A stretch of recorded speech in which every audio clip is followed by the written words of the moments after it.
All right, Shalom. Brother Kabad back on the GMS lesson. GMS keep pushing. Before I go any further, I give all praise, honor, and glory to the Heavenly Father's only begotten Son, Yahweh, Bahashem, Yahweh Shai, Bahashem Rakak Badash.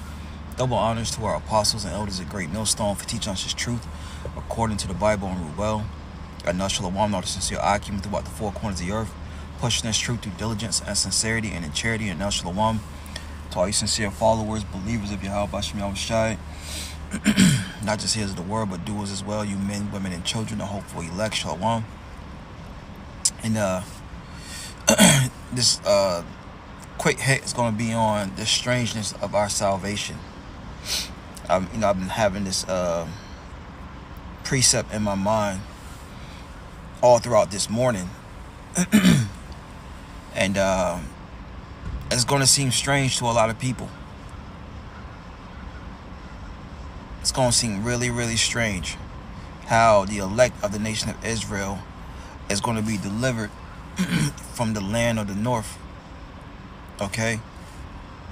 Here in, Babylon, the daughter of Babylon. All right? It's Wisdom of Solomon. We're going to read this and see where the Spirit goes. Lord willing, less is edifying. Straight to the point. Wisdom of Solomon 5.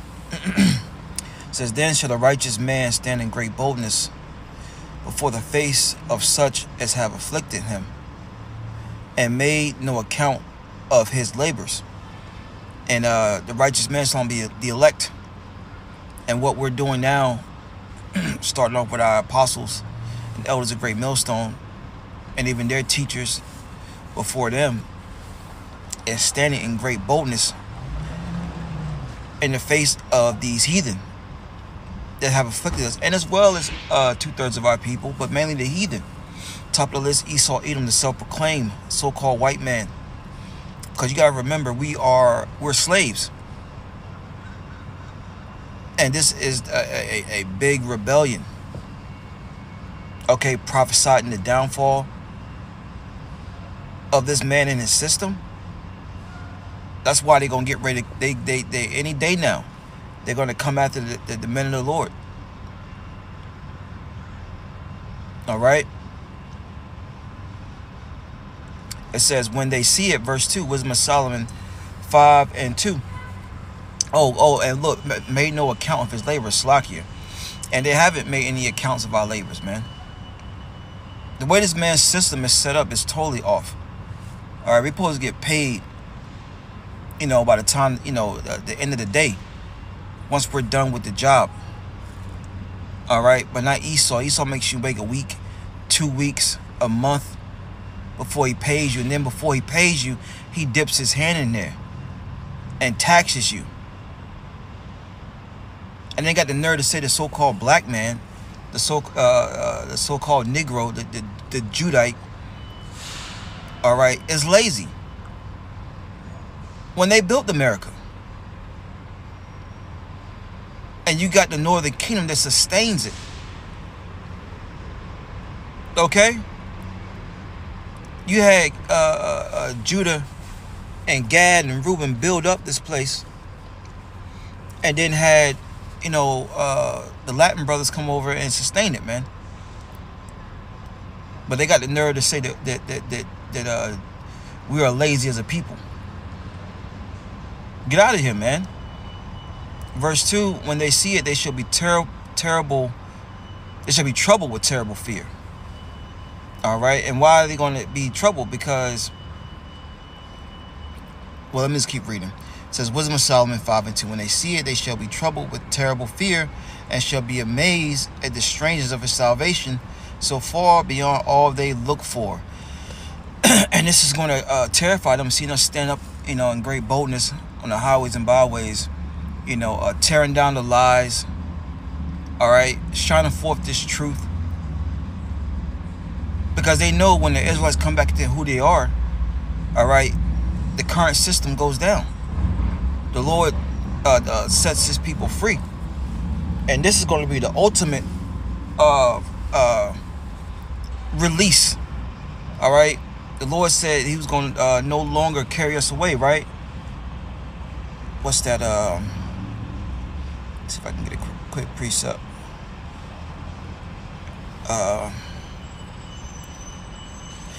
Isaiah 14:3, and it shall come to pass in that day the Lord shall give thee rest from thy sorrow and from thy fear and from the hard bondage wherein thou wast made to serve. Verse 4, thou shalt say, take up this proverb against the king of Babylon, and say, how is the oppressor cease, the golden city cease? Because it was prophesied, the Lord hath broken the staff of the wicked and the scepter of the rulers. See, everything that's happening in the earth is prophecy right now. The men of the Lord standing up in great boldness. All right, Esau. All right, the elites getting afraid because they know that their kingdom is going down, and they're gonna hide like little rats and roaches in these underground bunkers. And look, we're gonna come and hunt them out, man. We're living in some great times.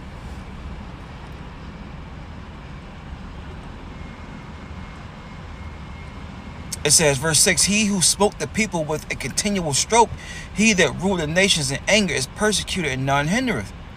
The whole earth is at rest and is quiet. They break forth in the singing. All right. Once this devil goes down. But I just wanted to hit that point in verse 3. But the Spirit just had me keep reading. You know, the Lord is, going to set us free. We're not going to be up under this man no more, serving hardcore bondage. All right. So let's go back to Wisdom of Solomon 3. Slack 5 and 3. It says, verse 2.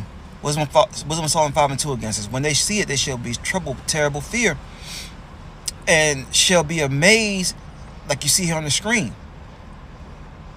at the strangeness of his salvation so far beyond all they look for. All right.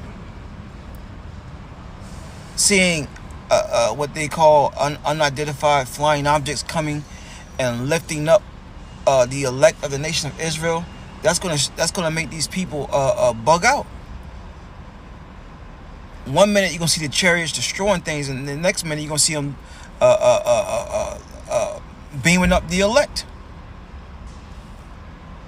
Okay, people gonna be confused. They gonna know what the hell is going on. All right. So far beyond they look for. Why? Because, well, it's going to say, verse 3, and they repenting and groaning for anguish of spirit shall say within themselves, this was he, right? This is the Negro. This is the spick, right? This is the tomahawk, right? Because they try to call us the red man, like Gadites, Reubenites. But no, man, it's Esau, Edom. The self-proclaimed so-called white man is the true red man. All right? Rojos. Okay?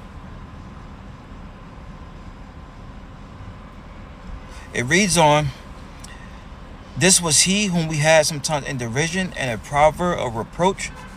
We fools account his life madness and his end to be without honor. See, that's what they expect of us. Our end to be without honor, right? To always be in a reproach, you know, always to be up under these curses.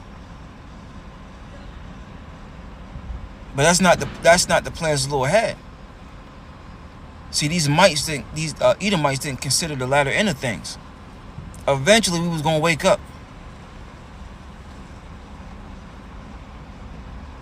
You can fool us sometime, but you can't fool us all the time. At some point, we was going to wake up.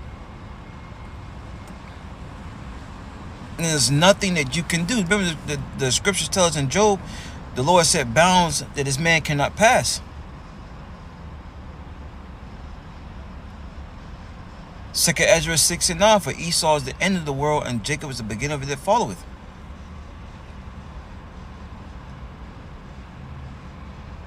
So it was just a quick hit, man. All right.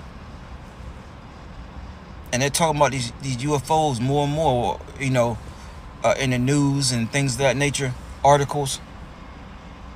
Don't be surprised if they try to, you know, FF an event. Okay, what they call UFOs in it, man. But us to know we're not fooled. We know how the Lord's coming back. We know how everything's going down. So we're not gonna be fooled by that, man. But anyways, I'm gonna cut it short. You know, giving all praise, honor, and glory to Heavenly Father's only begotten Son, Yahweh, Bahashem, Yahweh Shai, Bahashem, and Kakodash. Double honors our apostle, Great Millstone. Shalom.